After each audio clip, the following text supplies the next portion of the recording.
Fala galera, tudo bom?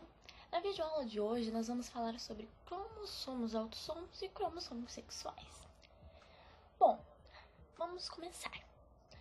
Nas células somáticas humanas, as nossas células, uau, que descobrimento, né, Suelen Bueno? Bom, nas células somáticas humanas são encontrados 23 pares de cromossomos, 46 cromossomos no caso. Desses 22 pares, 22, tá? Não vou perder a confusão. Continua. 22 pares. São semelhantes em ambos os sexos e são denominados autossomos. O par, no caso que sobrou, porque era 23, aí eu falei de 22, sobrou 1. O par restante compreende os cromossomos sexuais de morfologia diferente entre si, que recebem o nome de X e Y. No sexo feminino, existem 2 cromossomos X. E no sexo masculino existe o cromossomo X e o cromossomo Y. Os cromossomos, eles apresentam 2 exemplares, idênticos de cada célula diploide, chamados de cromossomos homólogos. O número básico de cromossomos de uma espécie é dominado pela letra N. Por consequente, as células diploide apresentam seu núcleo chamado de 2N cromossomos e as haploides N cromossomos. Os pares de cromossomos autossômicos são designados através de um número, por exemplo, cromossomo 18, cromossomo 21, enquanto os cromossomos sexuais são designados por letras. A mulher tem 2 cromossomos, como eu já disse anteriormente. A mulher tem 2 cromossomos, tem 2 cromossomos X e o homem tem um cromossomo X e um cromossomo Y. Logo, dos 46 cromossomos existentes em cada célula, 44 são chamados cromossomos autossômicos e 2 sexuais. Como é isso? Me explique, por favor. Bom, os cromossomos da célula de uma mulher podem ser representados por 46XX, porque no caso é 46 cromossomos e, como eu disse anteriormente, que a mulher possui 2 cromossomos X, então fica 40, somos 2 no caso. Então fica 46, soma não, junto os dois, então no caso fica 46XX. E o homem pode ser representado por 46XY. A mesma questão, você junta os dois. 46 cromossomos e o cromossomo XY. O material genético das células é indispensável para o seu funcionamento normal. Qualquer perda ou acréscimo desse material afeta seu funcionamento. Os cromossomos sexuais são considerados parcialmente homólogos. Os cromossomos X e cromossomos Y apresentam tamanhos diferentes, sendo o X maior que o Y.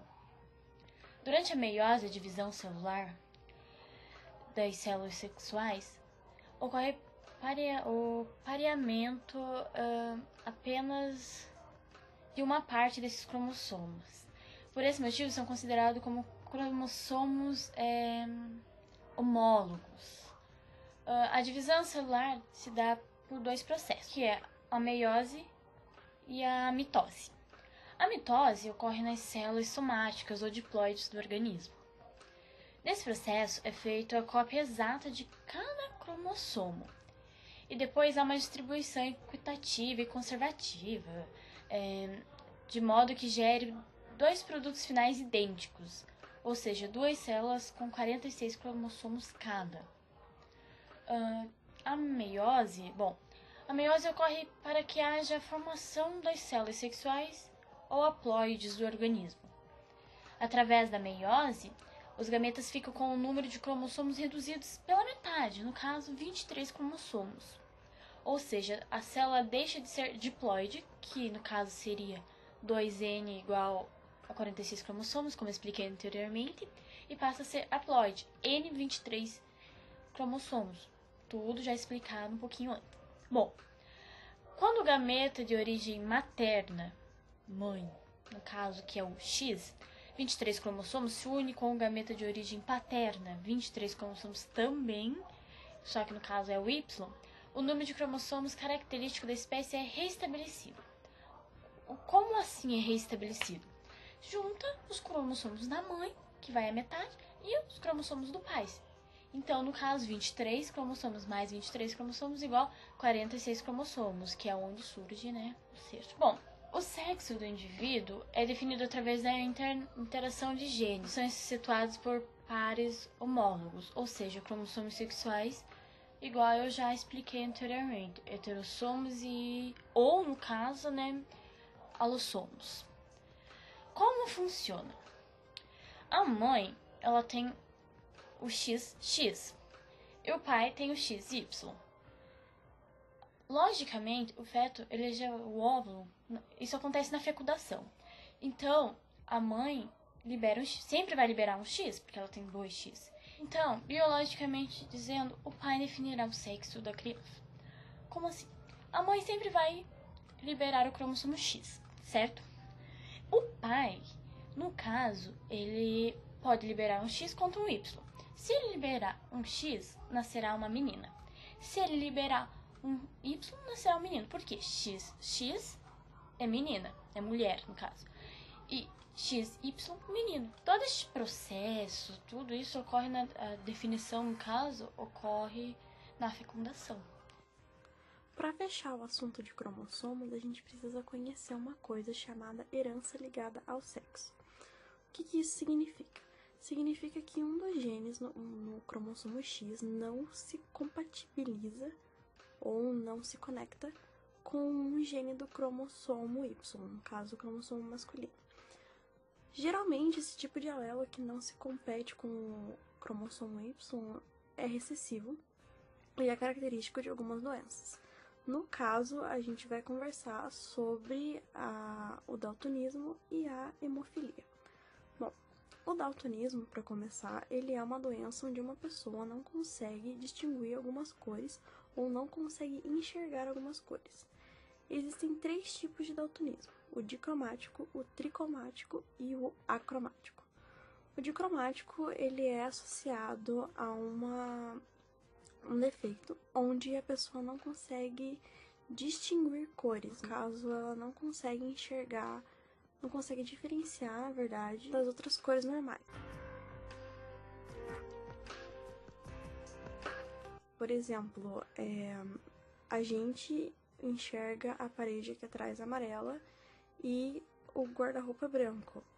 A pessoa que tem dicromatia, ela vai enxergar isso tudo de uma cor só, mas em diferentes tonalidades. Já a pessoa que tem tricromatia, ela simplesmente não vai conseguir enxergar essas cores. No caso, se ela vê uma fruta vermelha, ela não vai enxergar a cor vermelha. Já a pessoa que tem a característica da acromatia, ela não consegue enxergar nenhuma das cores, ou seja, ela vai enxergar tudo em preto e branco, no caso que a gente chama de visão de cachorro, né? Que a gente acredita que o cachorro ele enxerga tudo em preto e branco. A cromatia funciona mais ou menos da mesma maneira. Mas, para falar sobre a parte de cromossomos, o daltonismo, assim como a hemofilia, ela é uma doença recessiva e ela está associada diretamente ao cromossomo X. Então, se ela está associada diretamente ao cromossomo X, isso significa que ela é uma doença que ela se manifesta com mais facilidade no sexo masculino. Por quê? Porque para uma mulher ter hemofilia ou daltonismo, significa que ela deveria ter 2 cromossomos X com alelos recessivos, no caso, Dzinho ou Hzinho da hemofilia. Como o homem tem a presença de só um cromossomo X e um cromossomo Y, e no caso os dois não competem, é muito mais fácil dessa característica recessiva se manifestar no sexo masculino e não no sexo feminino, porque afinal ele vai precisar de só um cromossomo X de caráter recessivo. Assim como o daltonismo, a hemofilia, ela não é uma doença ligada à visão, mas ela é uma doença recessiva também, que tem uma participação maior no sexo masculino do que no feminino, já por causa daquela questão dos cromossomos não homólogos e pela característica não competir uma com a outra. A hemofilia, diferente do daltonismo, ela é uma doença ligada a uma proteína que está no sangue que é responsável pela coagulação do sangue. No caso, não que a pessoa coagule com muito mais rapidez que uma pessoa normal. Na verdade, ela vai ter muito mais dificuldade de coagular. Existe uma proteína no sangue que ela é dividida em 13 partes. E quem tem hemofilia geralmente tem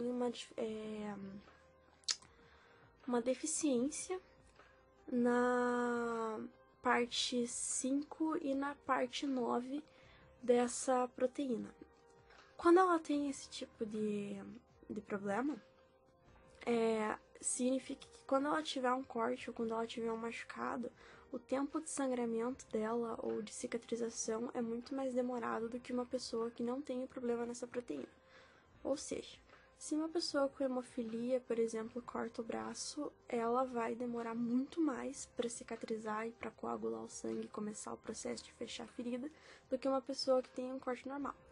É necessário uma equipe de médicos que seja especializada em hemofilia para que essa pessoa não tenha uma hemorragia na hora dessa cirurgia e que ela não morra com um sangramento espontâneo.